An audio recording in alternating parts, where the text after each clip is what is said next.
Seja bem-vindo em nome de Jesus. Amém. Amém. Muito obrigado.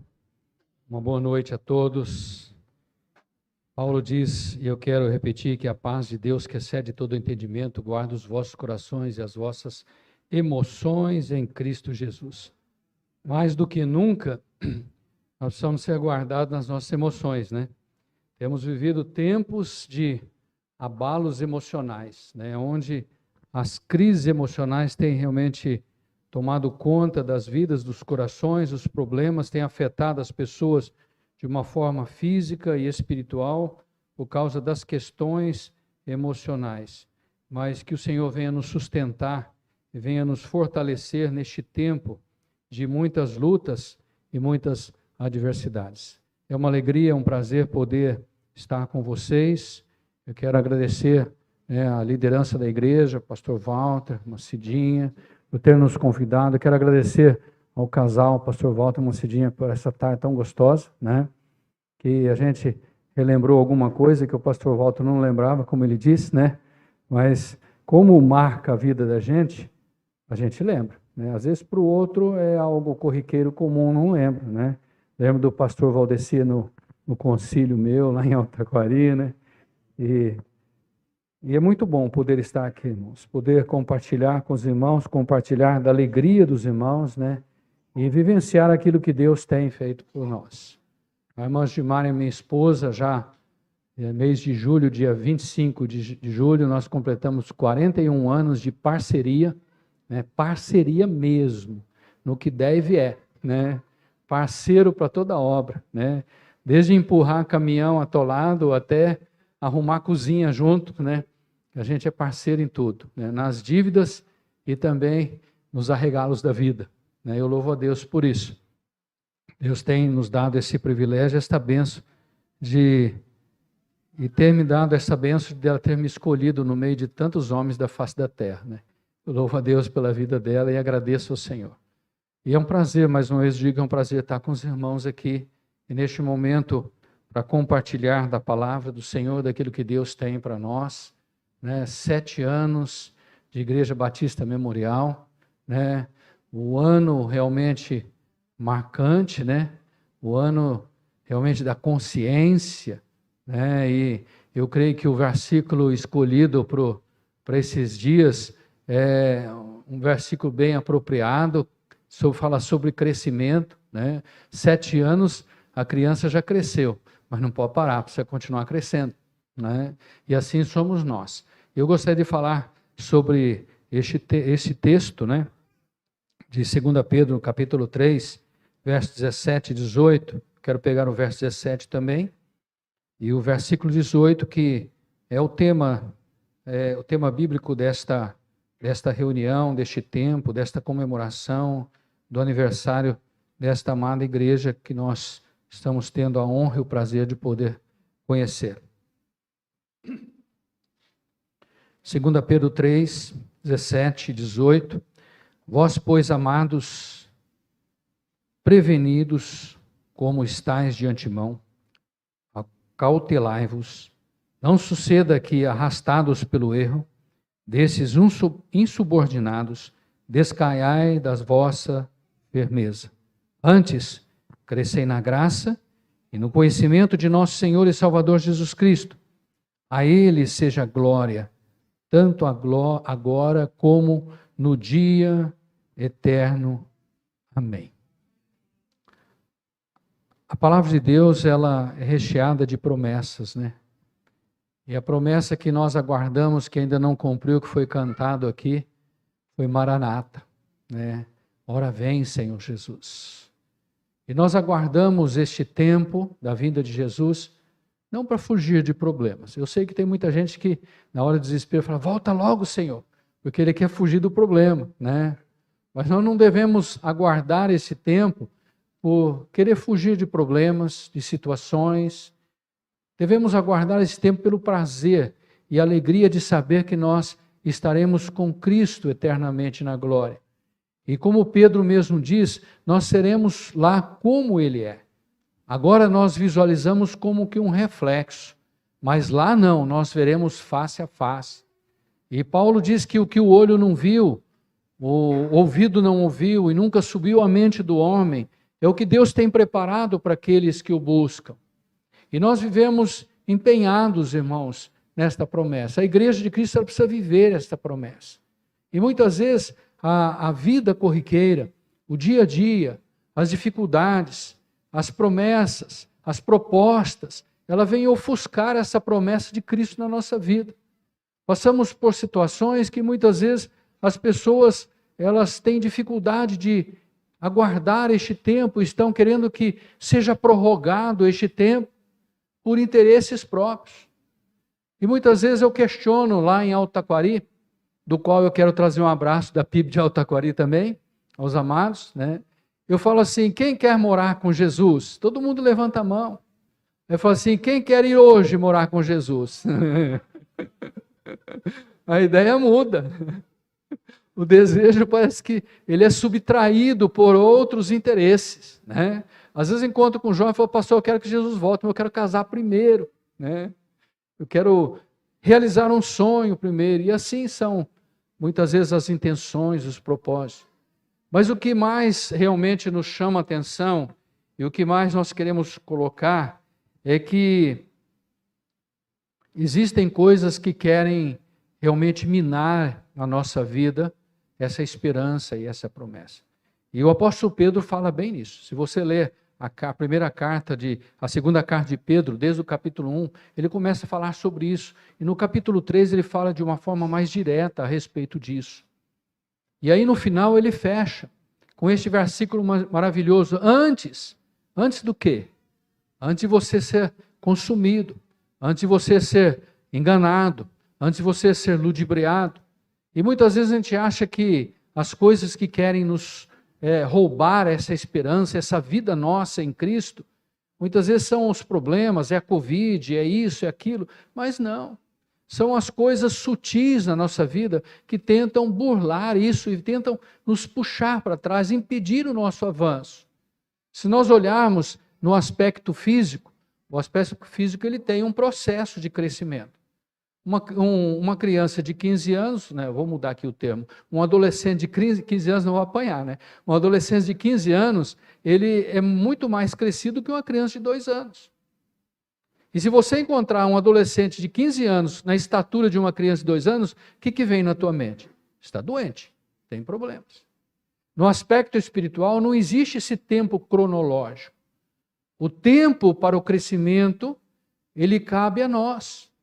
Quanto mais eu invisto na minha vida, quanto mais eu me disponho ao agir de Deus, quanto mais eu procuro acrescentar a minha fé através da prática desta fé, mais experiências eu vou vivendo com Deus. Quanto mais experiências eu vou vivendo com Deus, mais a minha fé aumenta. Quanto mais a minha fé aumenta, mais eu me entrego. Quanto mais entrego, mais experiência eu vou vivendo com Deus.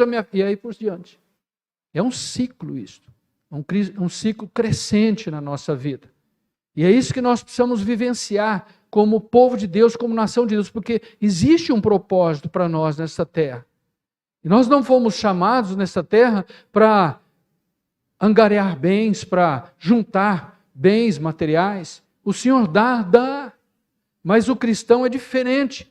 Quando Deus dá bens para o cristão, é para ele abençoar os outros. Quando Deus dá bens, quando o ímpio é agraciado de bens, né, e é permissão de Deus, ele tenta juntar para si.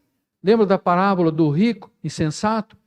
Que ele olha para o seu campo que produziu muito e que ele não sabe o que vai fazer com a colheita. Olha que bênção, né? Que santo problema. Eu não sei o que vou fazer com a colheita. Já pensou você chegar no final do mês, o teu patrão fazer, esse mês eu vou te agraciar com um valor X. Você, meu Deus, o que eu vou fazer com isso? Eu não sei o que eu vou fazer com tanto dinheiro.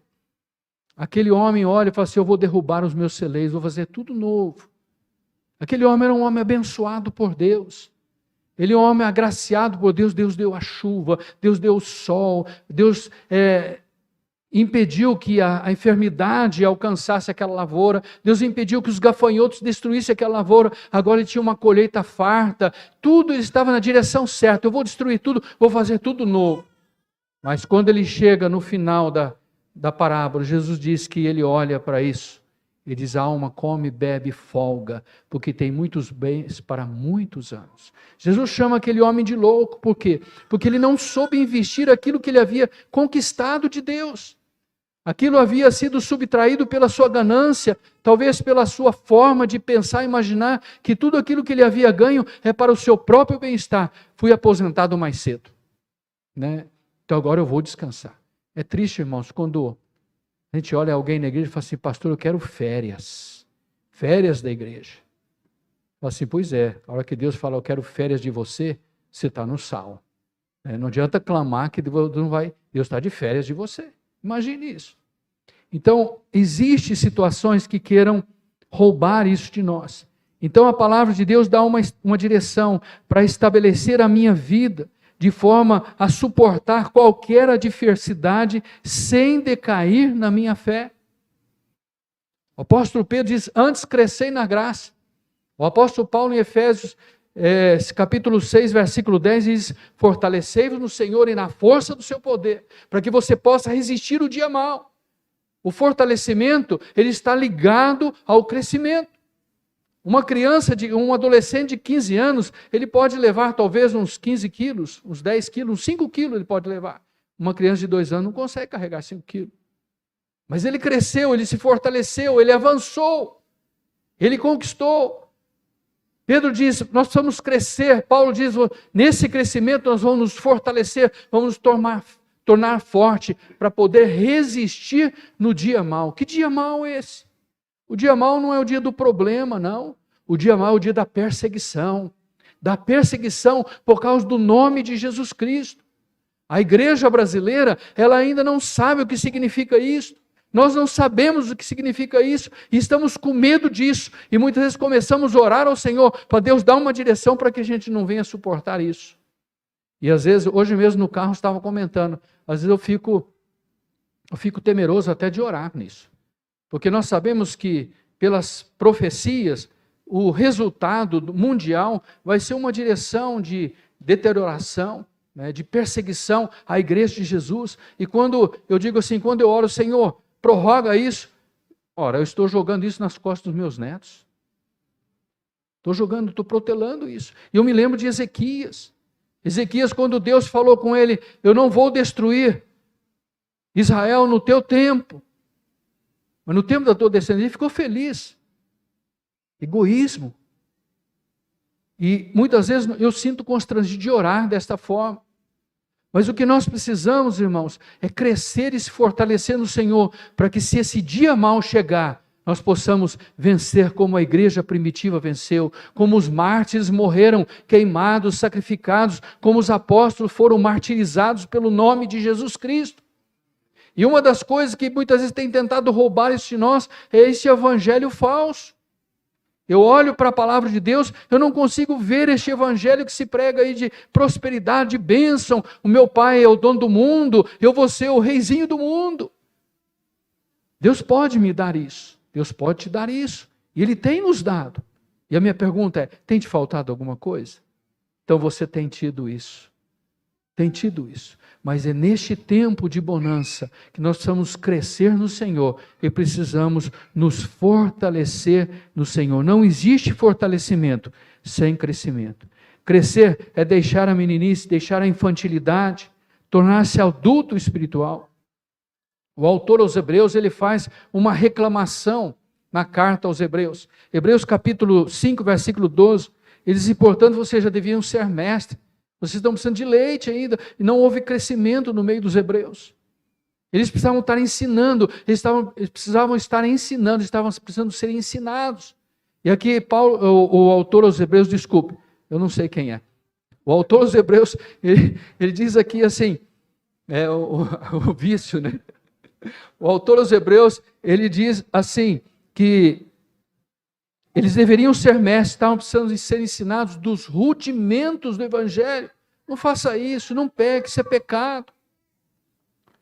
Nós vamos crescer para que haja esse discernimento. O crescimento, ele abre essa visão espiritual na nossa vida. E eu quero colocar algumas coisas aqui em relação ao que Pedro coloca em relação ao crescimento. Não é o tempo que faz a maturidade, o crescimento, mas é o envolvimento com Deus e com a palavra do Deus da palavra.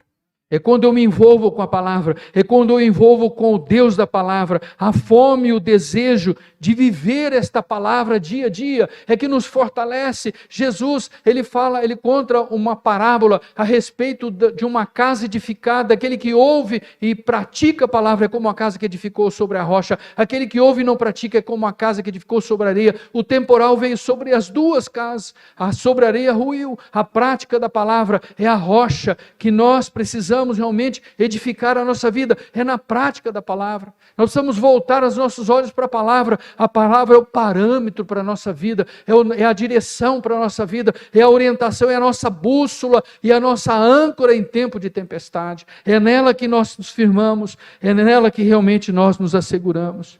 E esta palavra é que nos leva a crescer. 1 Pedro, no capítulo 2, versículo 1 e 2, Pedro diz assim: deixando, pois, toda a malícia, e todo o engano, e fingimentos, e invejas, e todas as murmurações, desejai afetuosamente como meninos novamente nascido o leite racional, não falsificado, para que por ele vá descrescendo. Aquele desejo que aqui Pedro compara a um bebê recém-nascido quando quer mamar, quando está com fome. Não tem pai e mãe que dorme. Pode ser 2 horas da manhã. Quem é pai e mãe sabe aqui. 2 horas da manhã, se tiver fome e começar a chorar, dá de mamar, porque você vai passar a noite em claro. É isso que Pedro está dizendo. Tenha esse desejo, esta fome. Grite, clame para alguém, me ajuda aqui. Me ajuda aqui na palavra, me ensina, me mostra. Peça informação, pergunte, questione. Corra para o pastor, corra para o irmão, corra para o líder. E não entendi isso aqui, busque, procure a verdade da palavra, procure viver essa palavra, procure plantar essa palavra no teu coração, para que nós possamos crescer e nos tornar fortalecidos no Senhor, para resistir qualquer situação que venha sobre as nossas vidas. Pedro ainda fala sobre a maturidade te dá resistência contra as falsas doutrinas e as influências do pecado através dos escarnecedores. Nós temos vivido este tempo. Temos vivido. Desde Jesus já falava sobre eles. A concorrência é grande. A intenção de puxar para trás é muito grande e a força é grande também. E nós temos que batalhar. Crescer no Senhor exige esforço, irmãos. Se você tira férias de Jesus, você não apenas estagna, como decresce. Eu costumo dizer assim que para esquentar dá trabalho, mas para esfriar é simples. É só apagar o fogo. Para esquentar não, você tem que levantar de madrugada com frio e tudo, rachar lenha, acender fogo, né? Vamos lembrar do fogão a lenha, né? Acender fogo, porque é esse que aquece. Né? Micro-ondas não aquece, só aquece internamente. A cozinha fica na mesma temperatura. Rachar lenha dá trabalho, acender fogo dá trabalho, colocar a panela no fogo dá trabalho. Há um tempo de espera, não é no ato assim não. Mas esfriar é só não alimentar o fogo. É só puxar a panela de cima do fogo. A nossa vida para viver em Cristo é uma luta constante, é uma batalha, é orar, é buscar o Senhor, é viver em comunhão com Deus, é pedir para o Senhor selar os nossos olhos, selar os nossos ouvidos, porque não precisamos entrar em mídia, entrar nada, é só sair para a rua, é só ouvir as coisas. O inimigo já vem solapando a nossa vida através dos nossos órgãos dos sentidos, da nossa visão, do nosso ouvido, do nosso olfato, da nossa sensibilidade. Ele vem tentando minar a nossa mente. Nós precisamos realmente buscar essa maturidade para resistir situações doutrinárias. As pessoas ouvem as coisas, elas são seduzidas por inovações. Inovações que não existem na palavra, são regras, determinações, ensinamentos, doutrinas que levam a distanciar-se de Deus. E Pedro fala sobre isso. Capítulo 3 de Pedro, versículo 3, Pedro diz assim: tendo em conta, antes de tudo, que nos últimos dias virão escarnecedores, com seus escárnios andando segundo as próprias paixões, os próprios sentimentos. Deu vontade? Estou fazendo. Hoje a teoria é esta: o importante é ser feliz. Não importa do jeito que está. Pode andar na contramão da vida, pode entrar na contramão dos conceitos, na contramão da palavra, mas o importante é ser feliz. Não é assim que a Bíblia diz. A gente só consegue ser feliz de uma forma. É quando a gente preenche a lacuna, o vazio da nossa alma, do nosso espírito com Jesus Cristo. Não existe felicidade sem Jesus. Quem experimentou sabe disso. Quem não experimentou, para saber como é, precisa experimentar. Por mais que você tente descrever, você não chega a uma condição de expressar a verdadeira paz, a verdadeira alegria, a verdadeira felicidade que Cristo dá, e em toda e qualquer circunstância e qualquer situação. Capítulo 2, versículo 1, Pedro diz assim, 2 Pedro ainda: assim como no meio do povo surgiram falsos profetas, assim também haverá entre vós falsos mestres, os quais introduzirão dissolutamente heresias destruidoras, até o ponto de renegarem o soberano Senhor que nos resgatou, trazendo sobre si mesmo repentina destruição. É o que mais nós ouvimos. Existem pessoas querendo refazer a Bíblia, né? Dizer que tem coisas na Bíblia que não são para os nossos dias. Eu nunca vi um tempo em que existe uma ideologia tão voltada para tentar minimizar o poder de Deus através da palavra. Tentando querer mudar que isso aqui não é bem assim, né? Esta ave não é ave, né? Urubu não é urubu mais, né? Galo não é galo mais, e isso começa, se é ou não é, ou deixa de ser, isso não interfere na nossa fé, mas começa a gerar confusão, e é isto que o diabo quer. Confusão gera dúvida, dúvida é porta aberta para a ação maligna. Dúvida é a porta aberta para estagnar a pessoa, para parar, para deixar de avançar, para deixar de crescer, para deixar de fortalecer. Se você sai daqui para Cuiabá, você chega num entroncamento, num trevo, e você não conhece o caminho, e não existe informação, e você para, você fala, eu não sei para que lado vai Cuiabá. Qualquer rumo que tomar, você tem 50% de chance de errar. Então, a melhor coisa é informar. Você vai ter que parar. Você vai ter que parar. A dúvida, ela estagna, ela para. Ela nos trava e nos impede de avançar no Senhor. E Jesus veio, Ele não veio para gerar dúvidas, Jesus veio para esclarecer as dúvidas. Ele é a verdade, nele não existe dúvida. Ele é o caminho, Ele é a solução, Ele é a única direção. 1 Timóteo capítulo 4, versículo 1 também fala dessa perversidade dos últimos tempos, desses enganos, dessas falsos profetas, dessas falsas ideologias. Nós temos que estar atentos, irmãos. O que nós precisamos realmente gerar maturidade, é crescer, é tornar-nos adultos da fé, para nós termos discernimento do que é certo e do que é errado. A maturidade não cede ao desânimo com a intenção de implantar dúvidas. 2 Pedro 3,4 diz assim, dizendo, onde está a promessa da sua vinda em relação à volta de Jesus? Né? Porque desde que os pais dormiram, todas as coisas permanecem como desde o princípio da criação. Será que já passou na mente de alguém isto? Será que já foi tentado? Será que eu estou no caminho certo? Esse negócio de Jesus voltar, isso aí existe desde que, quando Jesus subiu e vem passando, é isso que eles estavam questionando Pedro. Desde os nossos antepassados se ouve disso. Mas onde está Jesus que até agora não voltou? São dúvidas que querem colocar na vida, que querem plantar na mente e no coração, que querem realmente fazer com que a nossa fé seja extinguida e o nosso coração se aparte de Deus. Essa dúvida, ela precisa ser tirada, precisa ser sanada. E Pedro fala sobre isso. Pedro fala que para o Senhor um dia como 1000 anos como um dia, e que Deus não retarda a sua promessa, além que, apesar de que alguns a têm como tardia. Já ouviu aquele provérbio, aquele verbetezinho, que diz, Deus tarda, mas não falha?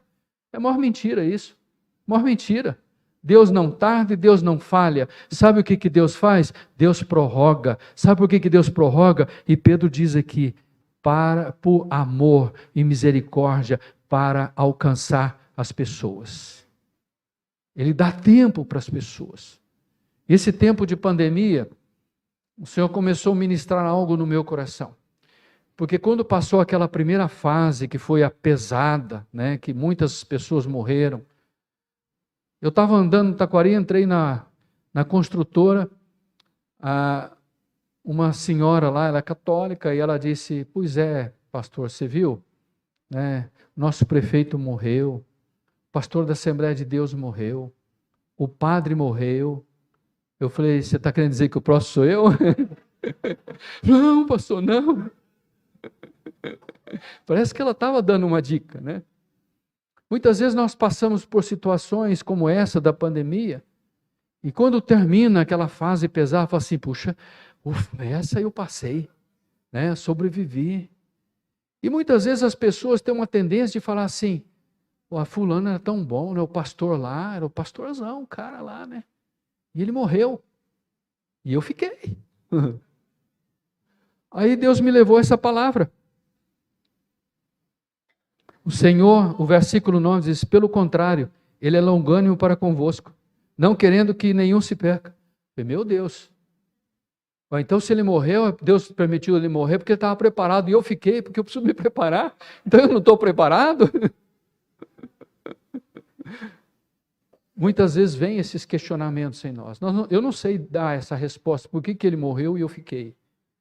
Eu só tenho que agradecer a Deus, né? Mas se ele morreu em Cristo, ele está melhor que eu, né? Então eu acho que ele está agradecendo a Deus, não está no meu lugar. Não sei se você entende. Vamos imaginar isso, né?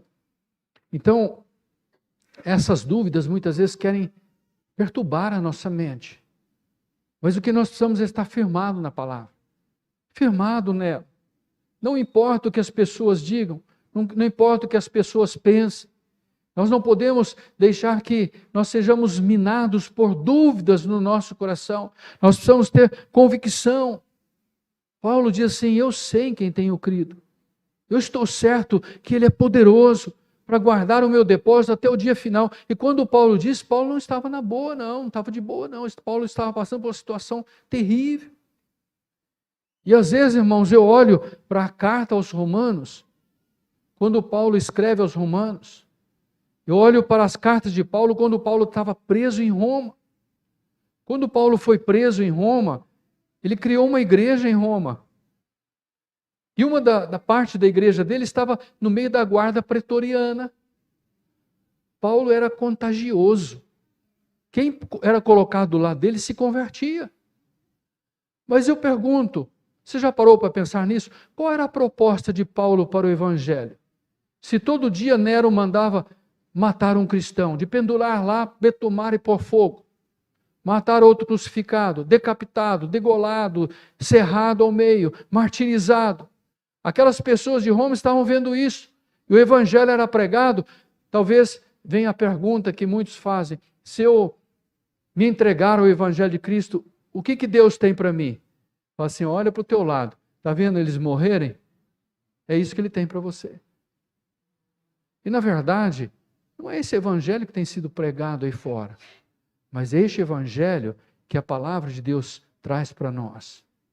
E como nós vamos suportar isso, se um dia chegar isso a nós? Talvez muitos digam sim, eu não vou suportar. Vai sim, vai. Vai, porque você não é diferente daqueles da igreja primitiva. Você é igualzinho a eles.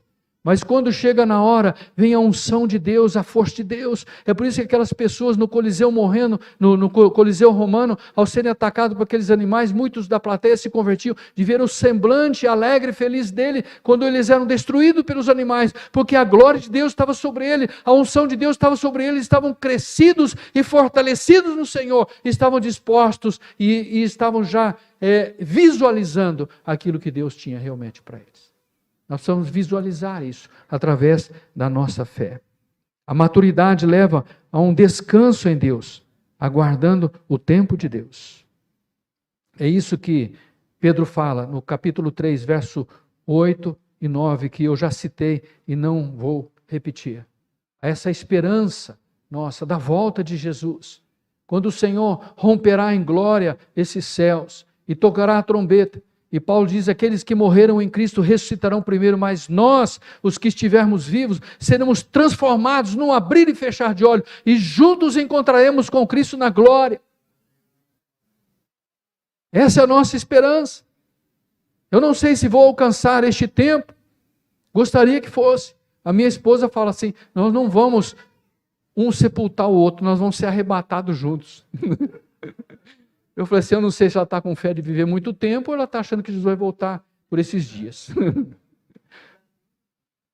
Mas o que nós precisamos, irmãos, é ter a certeza que se eu for primeiro, eu preciso chegar lá e dizer lá no céu que você vai chegar logo.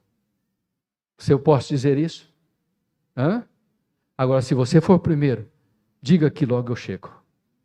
Diga que logo eu chego. Essa é a convicção que nós precisamos ter. Essa é a esperança que nós temos que ter, porque a palavra de Deus nos garante isso. E nós não podemos perder isso de vista. E por último, a maturidade, o crescimento, leva à frutificação. 2 Pedro capítulo 1, versos 5 e 9.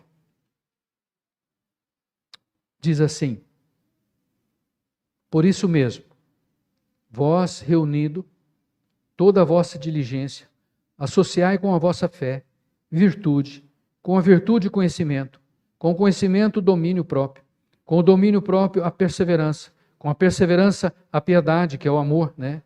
Com a piedade a fraternidade, com a fraternidade o amor, porque estas coisas, existindo em vós e em vós aumentando, fazem com que não sejais inativos, nem infrutíferos no pleno conhecimento de nosso Senhor Jesus Cristo. João escreve que Jesus disse que aqueles que creem em mim farão obras maiores do que essa. O ministério de Jesus durou por 3 anos nessa terra. Quanto tempo você tem de ministério? Quanto tempo? Não estou falando de ministério, de atividade na igreja, não. Quanto tempo Jesus te chamou e te transformou? Quanto tempo faz que Ele mudou a tua vida? Que Ele transformou a tua vida? E Pedro aqui ele diz para associarmos a perseverança, a piedade, a fraternidade, o prazer, a comunhão, porque isto vai fazer com que a igreja seja vista lá fora. A igreja primitiva, ela vivia o amor de Cristo. E João prega o amor de Cristo de uma forma veemente. Ele diz que quem não ama o seu irmão não ama a Deus. Ele é enfático nisso. E eu acho muito pesado isso. Mas é este amor que vai despertar, vai aguçar o desejo lá de fora do povo em realmente viver esta vida cristã. Viver essa vida cristã. E a palavra de Deus diz que a igreja primitiva, ela vivia o amor. E o Senhor ia acrescentando dia a dia aqueles que queriam se salvar. Eu às vezes penso comigo, e às vezes eu comento, falo assim, eu não vejo programa evangelístico na igreja primitiva, eu não vejo trabalho missionário na igreja primitiva, não. Eles viviam Cristo, a missão deles era todo dia, toda hora, todo instante, em todo lugar. Eu creio que se havia oportunidade, estavam falando, pregando, abençoando vidas e propagando o evangelho do Senhor Jesus. Nós precisamos viver isso. Esta é a frutificação.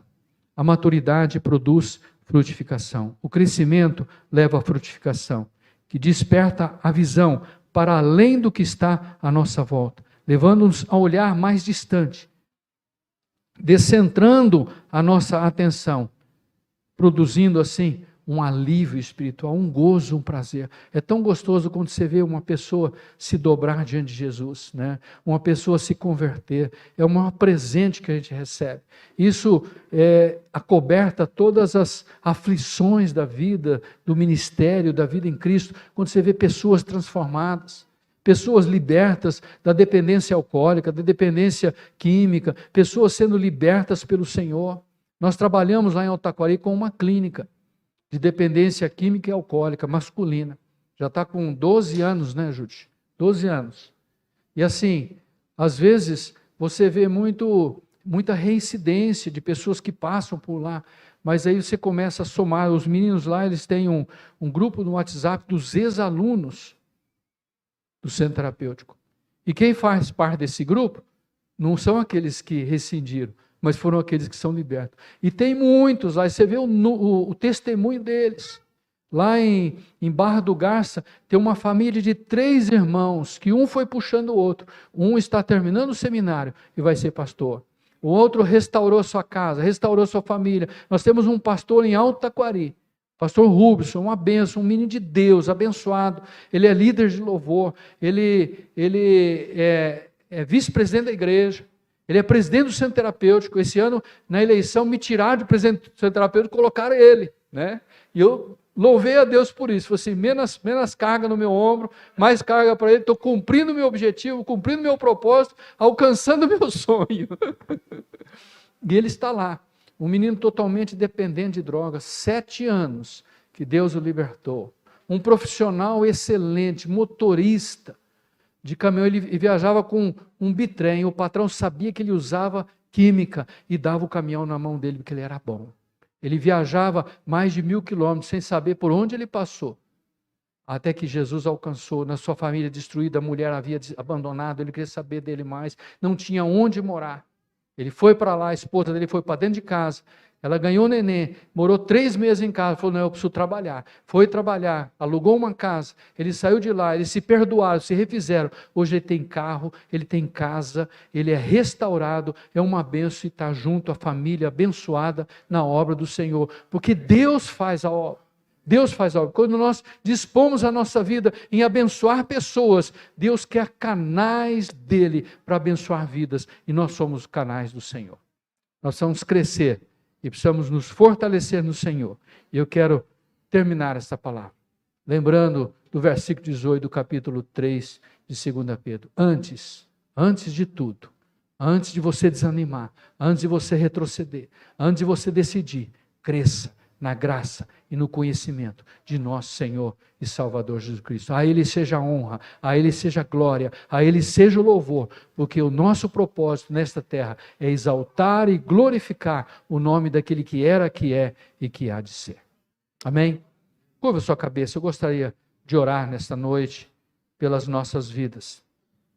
Paizinho, nós te louvamos, Senhor, te adoramos e agradecemos a Ti, Senhor, porque nós lembramos exatamente do que Tu disseste, Senhor. Sem mim, vocês não podem fazer nada. E é tão bom, Senhor, quando nós entendemos isso, quando nós compreendemos isso, e nós nos lançamos nos Teus braços, ó Pai, e nos tornamos dependentes do Senhor, ó Pai. Tornamos, ó Pai amado, filhos amados, ó Pai, participante desta família gloriosa, Senhor, tendo como Pai o nosso Deus maravilhoso, aquele que nos amou, aquele que nos ama, aquele que nos redime, aquele que nos transforma, aquele que nos liberta, aquele que nos cura, aquele que nos leva pelo caminho certo, aquele, Senhor, que não nos livra das lutas e das aflições, mas aquele que não nos abandona em qualquer circunstância da nossa vida. Eu quero colocar esta igreja nas Tuas mãos, eu quero colocar esses irmãos amados diante do Senhor, Pai, este bairro, Senhor, que Tu tens plantado esta igreja, que ele seja, Senhor amado, contagiado, ó Pai, pela Tua glória, pela Tua unção, que pessoas, ó Pai, possam se render ao Senhor amado, perceber, ó Pai, ao Senhor observar a vida desta igreja, o amor que eles vivem, ó Pai amado, que o Senhor possa alcançar vidas e essa igreja seja acrescentada, e este templo, ó Pai, como já está sendo preparado a construção do outro, seja pequeno, ó Pai, para, Senhor amado, acolher a vida daqueles, ó Pai, que estarão se dobrando diante do Senhor e reconhecendo que só Jesus é a solução, ó Pai. Derrama da Tua glória, derrama da Tua graça sobre as nossas vidas, que jamais venhamos retroceder, que jamais venhamos desistir, ó Pai, mas que nós possamos avançar sempre em Ti, ó Pai, olhando para o alvo, esquecendo as coisas que para trás ficam, ó Pai amado, e firmados na Tua promessa, no Teu querer, ó Pai, e dispostos, ó Pai, a nos entregar ao Teu querer e à Tua vontade. Nós Te louvamos, ó Pai, nós Te adoramos, nós Te agradecemos por tudo, em nome de Jesus. Amém, Senhor. Amém. Amém, irmãos.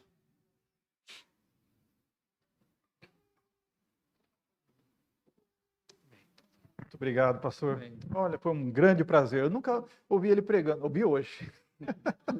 A gente é pastor, né? Se encontra nas convenções, nos retiros. Foi a primeira vez, mas eu gostei muito. Gostei demais. mensagem bíblica, mensagem do coração de Deus para o nosso coração. Vamos crescer, né, irmãos? Amém. Vamos crescer na graça e no conhecimento do nosso Jesus. Isso é maravilhoso, viu?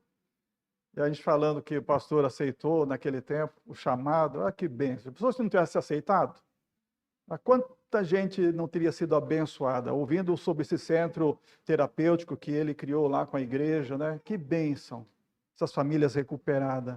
Às vezes Deus tem um plano maravilhoso na vida de alguém, e só não é realizado, porque a pessoa não aceita a sua chamada, não aceita crescer na graça de Jesus, no conhecimento. Aceite. Pastor aí, ó, é um homem que não precisava de nada, humanamente falando.